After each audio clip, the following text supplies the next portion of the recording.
Hello students, एक बार फिर से स्वागत है आपका नूम केमिस्ट्री क्लासेस में। हम पढ़ रहे थे 12th क्लास का कोऑर्डिनेशन कंपाउंड। हम उसके पिछले 3 वीडियोस पढ़ चुके हैं, देख चुके हैं, जिसमें हम लिगेंड्स के टाइप के बारे में पढ़ चुके थे। ठीक है ना। Monodentate ligand, bidentate, tridentate, tetradentate, pentadentate, hexadentate, ambidentate मतलब उभयदंतुक लिगेंड, और फ्लैक्सीडेंटेट यानी नम्यदंतुक लिगेंड, किलेट लिगेंड यानी चक्रीय लिगेंड के बारे में अपन पढ़ चुके थे। ठीक है, अब अपन इसके आगे का वीडियो पढ़ते हैं। देखिए आइए,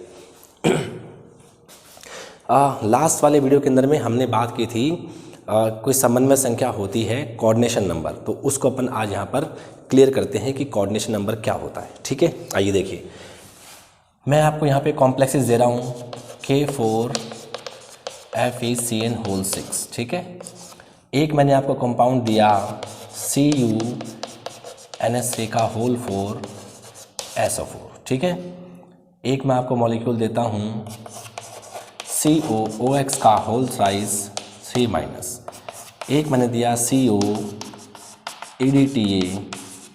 4-। ठीक है, यहाँ पे मैं लिखूँगा लिगेंड कि इसमें लिगेंड कौन सा है, यहाँ पे मैं लिखूँगा वो लिगेंड कितनी संख्या में है, और यहाँ पे मैं लिखूँगा कोऑर्डिनेशन नंबर यानी कि समन्वय संख्या। ठीक है, कोऑर्डिनेशन नंबर यानी कि मैं लिखूँगा समन्वय संख्या क्या है। ठीक है, पहला वाला कंपाउंड आपका K4FeCN होल 6, इसे अपन बोलते हैं पोटेशियम फेरोसाइनाइड। क्या बोलते हैं इसको? पोटेशियम फेरोसाइनाइड बोलते हैं। ठीक है, इसमें लिगेंड कौन है? CN CP नेगेटिव, इसे अपन बोलते हैं साइनो। क्या बोलते हैं इसको? साइनो बोलते हैं। ठीक है, कितने लिगेंड है यहाँ पर? 6 हैं। ठीक है भाई, कितनी संख्या में है यहाँ पे लिगेंड? 6 है। तो इसका मतलब जितना यहाँ दिखता है वो उसकी समन्वय संख्या हो जाती है, यानी इसकी समन्वय संख्या यानी इसका कोऑर्डिनेशन नंबर कितना हो जाएगा? 6 हो जाएगा। ठीक है, अगला है टेट्रामीन कॉपर सल्फेट, एक नया कॉम्प्लेक्स है, नया संकुल लवण है। इसमें आपके लिगेंड, ठीक है, इसमें आपके लिगेंड कौन से हैं? ये वाले NH3 अमीन। ठीक है, अमीन है इसमें लिगेंड। कितने हैं यहाँ पर? ये 4 हैं। ठीक है, तो इसका मतलब इसका कोऑर्डिनेशन नंबर भी कितना हो जाएगा? 4 हो जाएगा। बात सही है कि नहीं है? अगले के अंदर देखते हैं कि इसमें लिगेंड कौन है? OX होता है 2-। OX क्या होता है? ऑक्सीलेटो। C2O4 2- होता है ऑक्सीलेटो। ठीक है, OX क्या होता है? C2O4 2-, इसे अपन बोलते हैं ऑक्सीलेटो। कितने हैं? 3 हैं। ठीक है, तो इसकी समन्वय संख्या कितनी हो जाएगी? 3 हो जाएगी। बोलो बात सही कि नहीं है? नहीं होगी, 3 नहीं होगी, बल्कि कितनी होगी? 6 होगी। इसका कोऑर्डिनेशन नंबर कितना होगा? 6 होगा। क्यों होगा? क्योंकि ये बाइडेंटेट लिगेंड है, ये है द्विदंतुक लिगेंड है, यानी ये अकेला जो लिगेंड है ये 2 लोन पेयर डोनेट करता है, 2 लोन पेयर दान करता है। तो अगर एक ऑक्सीलेटो, एक लिगेंड अगर 2 लोन पेयर डोनेट करेगा तो 3 लिगेंड्स कितने लोन पेयर डोनेट करेंगे? 6 लोन पेयर डोनेट करेंगे। इसलिए इसका कोऑर्डिनेशन नंबर 6 होगा, ना कि 3 होगा। उनका सेम क्यों है? क्योंकि साइनो क्या है? मोनोडेंटेट लिगेंड है, एक दंतुक लिगेंड है, यानी एक बंदा एक लोन पे डोनेट करता है तो 6 बंदे कितने लोन पे डोनेट करेंगे? 6 ही डोनेट करेंगे, इसलिए इसका कोऑर्डिनेशन नंबर 6 है। हमारा नेक्स्ट है अमीन। अमीन भी कैसा होता है? मोनोडेंटेट लिगेंड होता है, एक दंतुक लिगेंड होता है। कितने हैं ये? 4 हैं। अब एक लिगेंड जो है, एक अमीन है, एक लोन पेयर दान करता है, तो 4 लिगेंड कितने दान करेंगे? 4 लोन पेयर दान करेंगे, 4 लोन पेयर डोनेट करेंगे। इसका कोऑर्डिनेशन नंबर कितना हो गया? 4 हो गया। ऐसे यहाँ पे आइए, यहाँ पे कौन है? EDTA है।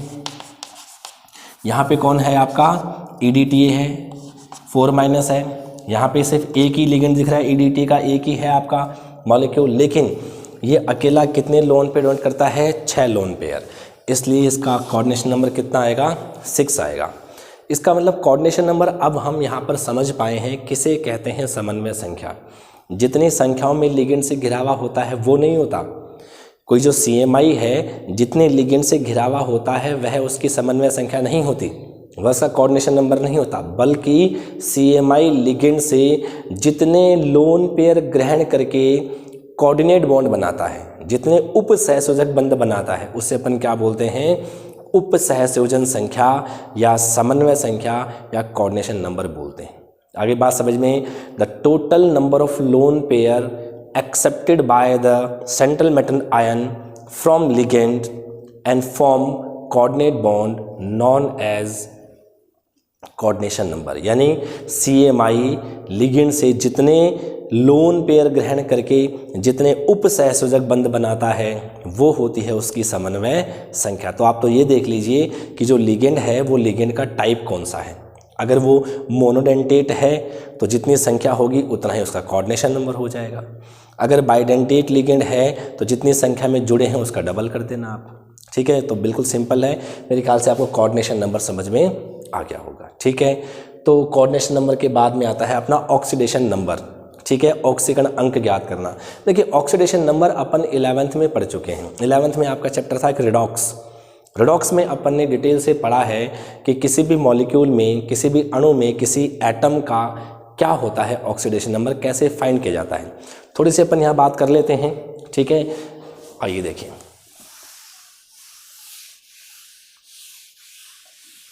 हम इसी की बात करेंगे। ठीक है, आइए देखेंगे। तो आप एक बात और ध्यान रखिए, ऑक्सीडेशन नंबर किसका फाइंड किया जाता है, हमेशा CMI का। किसका फाइंड करते हैं, CMI का। अभी अपन ने क्या फाइंड किया, कोऑर्डिनेशन नंबर, समन्वय संख्या किसकी ज्ञात करेंगे, CMI की।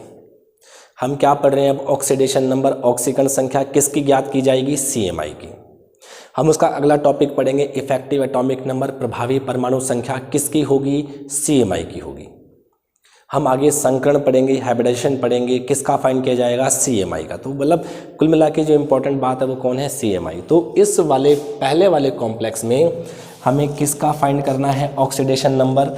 हम क्या फाइंड कर रहे हैं, हमें फाइंड करना है ऑक्सीडेशन नंबर। इसको अपन बोलते हैं ऑक्सीकरण संख्या। क्या बोलते हैं इसको, ऑक्सीकरण संख्या बोलते हैं। ठीक है, कैसे फाइंड करेंगे, पोटेशियम का +1 होता है, एटम कितने हैं इसके, 4 से कर दीजिए मल्टीप्लाई। बात ठीक है, पोटेशियम जो है इस पर चार्ज प्लस का 1 होता है, एटम कितने हैं, 4 है तो 4 से कर दिया मल्टीप्लाई। फिर प्लस करेंगे, जिसका फाइंड करना होता है उसको x एज्यूम करिए, उसको x मानेंगे। यहाँ पे लिगेंड कौन है, साइनो CN पर चार्ज कैसा होता है, -1। कितने हैं ये, 6 हैं, 6 से मल्टीप्लाई और इक्वल में रखेंगे 0, क्योंकि पूरा का पूरा जो कॉम्प्लेक्स है वो न्यूट्रल है। इसका +1 रखा, एटम 4 है तो 4 से मल्टीप्लाई करेंगे। Fe का फाइंड करना है, उसको मैंने x मान लिया। Cn पर कितना होता है, -1 है, multiply by 6 equals to 0। Solve करोगे कितना आएगा, 4 + x - 6 = 0, x - 2 = 0, x = कितना आ जाएगा, +2। तो यहाँ पर K4FeCN6 में Fe का ऑक्सीडेशन नंबर कितना है, +2 है। ठीक है, ये फर्स्ट हो गया। इसकी बात करें, किसका फाइंड करना होगा, कॉपर का।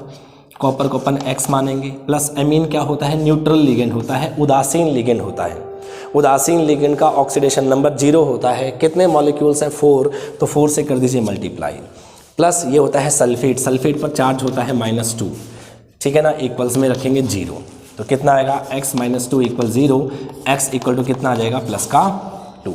यानी इस सेकेंड वाले कंपाउंड में भी कॉपर का क्या है, ऑक्सीडेशन नंबर +2 है। ठीक है, फिर इसकी बात करते हैं, हमें कोबाल्ट का फाइंड करना है। इस कोबाल्ट को अपन x मानेंगे, प्लस ऑक्सीलेटो जो होता है -2 होता है इस पर चार्ज। ठीक है, कितने मॉलिक्यूल हैं, 3 से करेंगे मल्टीप्लाई, इक्वल जितना चार्ज ऊपर लिखा होता है वो यहाँ लिख देते हैं।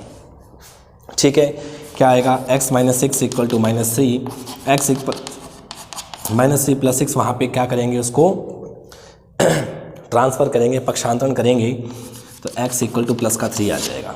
बात ठीक है, हमें इसका फाइंड करना है। कोबाल्ट को अपन x मानेंगे, EDTA होता है इथाइलिन डाइमीन टेट्रा एसीटेटो, यानी इस पर चार्ज कितना होता है, -4, और इक्वल में कितना है, -1।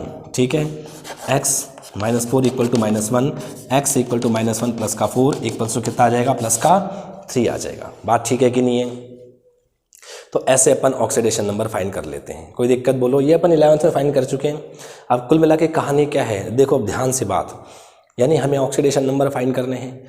ऑक्सीडेशन नंबर फाइंड हम तभी कर पाएंगे जब हमें लिगेंड्स पर चार्ज पता होगा। तभी मैंने कहा था कि शुरू के जो 3 वीडियो हैं बहुत इंपॉर्टेंट हैं, उसमें अपन जो इंट्रोडक्शन पढ़ते हैं वो जो उन पर चार्ज होता है वो हमें ध्यान रखना होता है। तो अगर आपको सभी लिगेंड्स पर चार्ज पता होता है कि किस पर कितना चार्ज है, किस पर -1 है, किस पर -2 है, किस पर -3 है, कौन न्यूट्रल है, कौन पॉजिटिव है, तब अपन ऑक्सीकरण संख्या ज्ञात कर पाएंगे, ऑक्सीडेशन नंबर फाइंड कर पाएंगे। बात ठीक है कि नहीं है? तो ये अपना सेकंड टॉपिक। फर्स्ट में अपन ने फाइंड किया कोऑर्डिनेशन नंबर, समन्वय संख्या। सेकंड में अपन ने क्या फाइंड किया? ऑक्सीडेशन नंबर यानी कि ऑक्सीकरण अंक। ठीक है, आइए अब अपन चलते हैं थर्ड टॉपिक पर। ठीक है,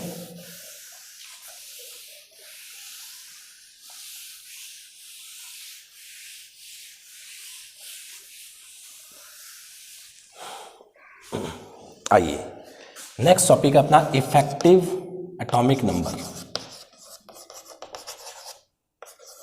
इफेक्टिव एटॉमिक नंबर, ठीक है, इसे अपन बोलते हैं प्रभावी परमाणु संख्या।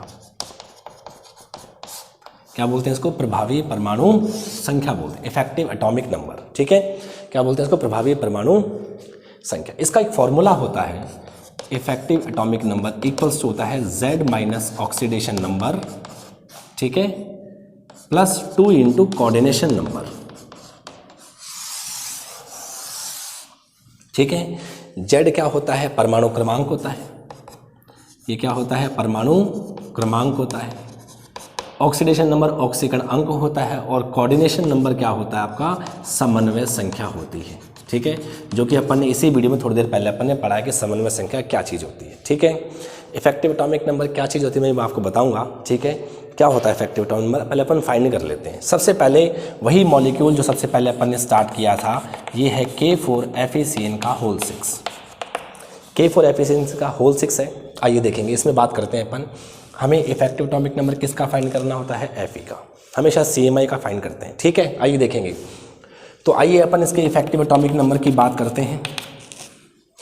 Fe आयरन है, Fe का एटॉमिक नंबर कितना होता है? परमाणु क्रमांक कितना होता है? 26। ये आपको पता होना चाहिए।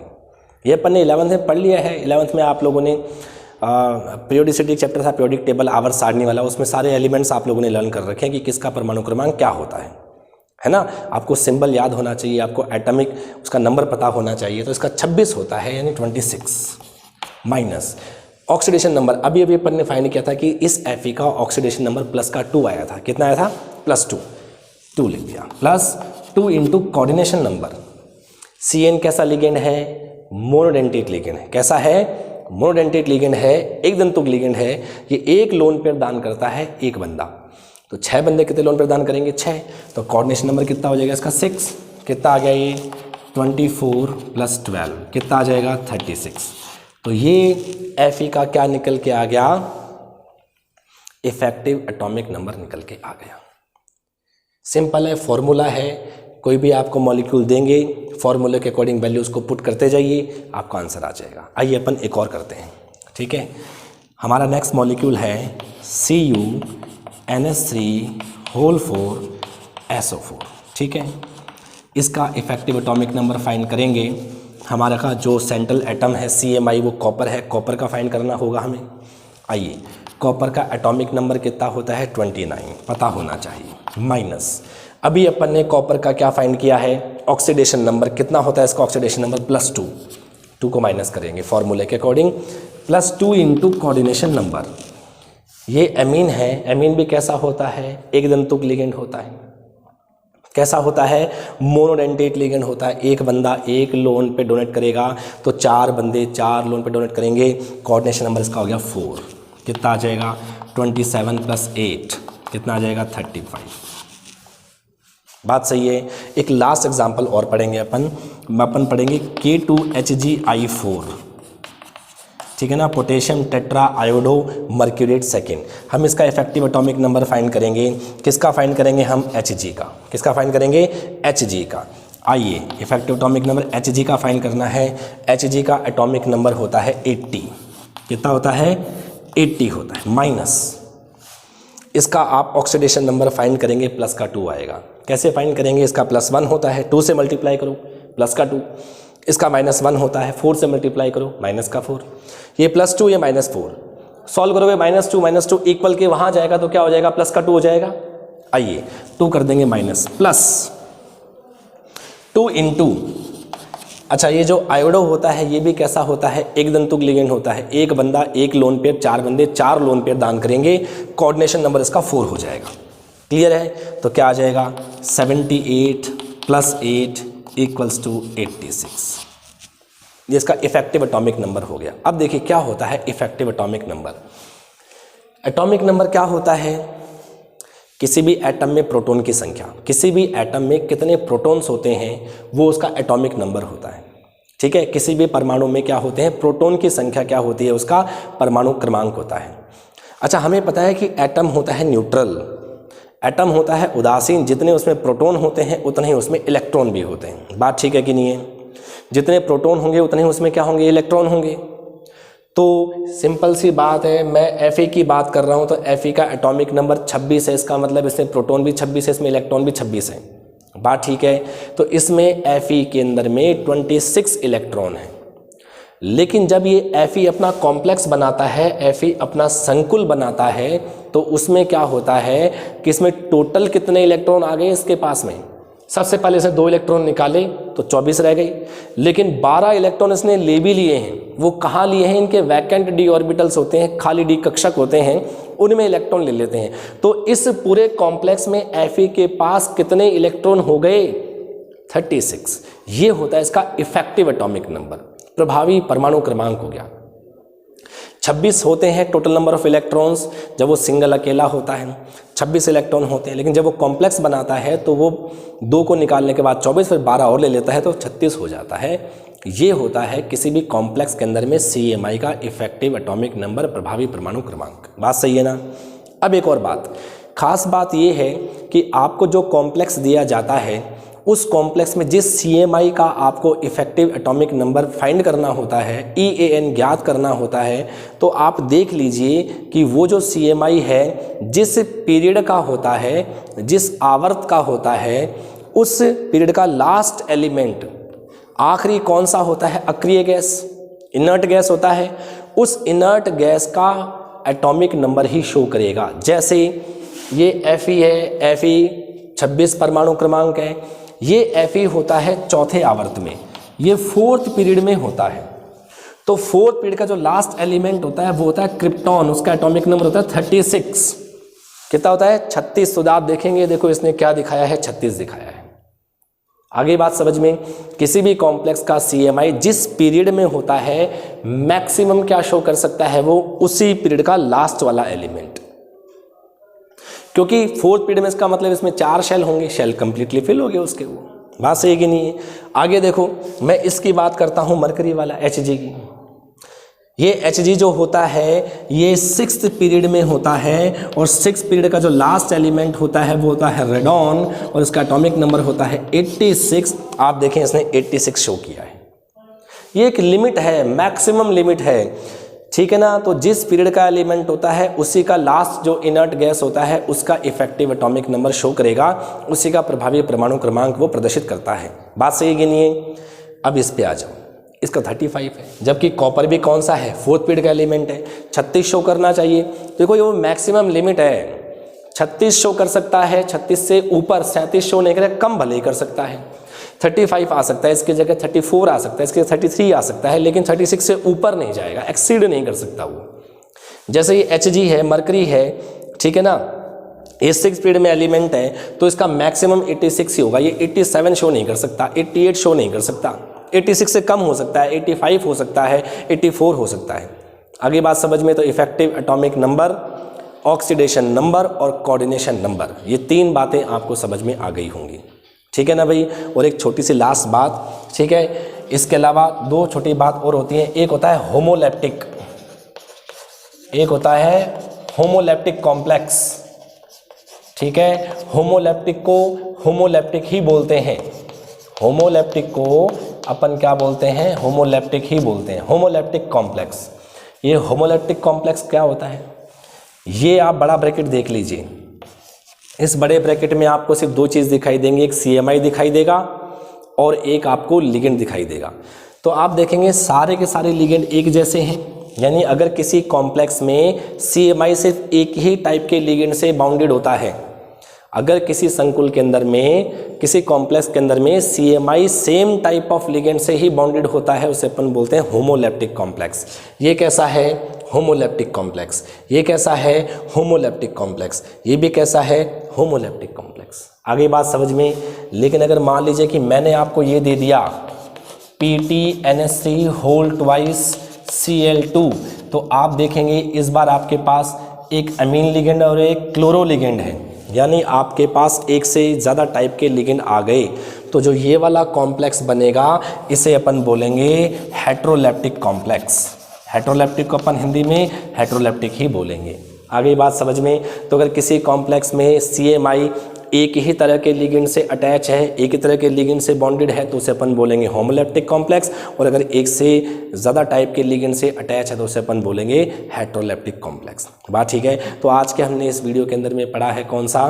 कोऑर्डिनेशन नंबर यानी समन्वय संख्या कैसे ज्ञात करते हैं, ऑक्सीडेशन नंबर यानी ऑक्सीकरण संख्या कैसे ज्ञात करते हैं, इफेक्टिव एटॉमिक नंबर यानी प्रभावी परमाणु संख्या कैसे ज्ञात करते हैं, और होमोलैप्टिक और हेट्रोलैप्टिक कॉम्प्लेक्स क्या होता है। ठीक है भाई, ये हमारा 4th वीडियो था, इसको आप देखिए। अब अपन अगले जो वीडियो आएगा, हमारा जो 5th वीडियो आएगा, उसमें अपन पढ़ेंगे IUPAC के बारे में, कॉम्प्लेक्सेस के IUPAC के अकॉर्डिंग कैसे नाम बनाए जाते हैं। ठीक है भाई, वीडियो को देखते रहिए, पढ़ते रहिए और मेरे चैनल को सब्सक्राइब करते रहिए। Thank you.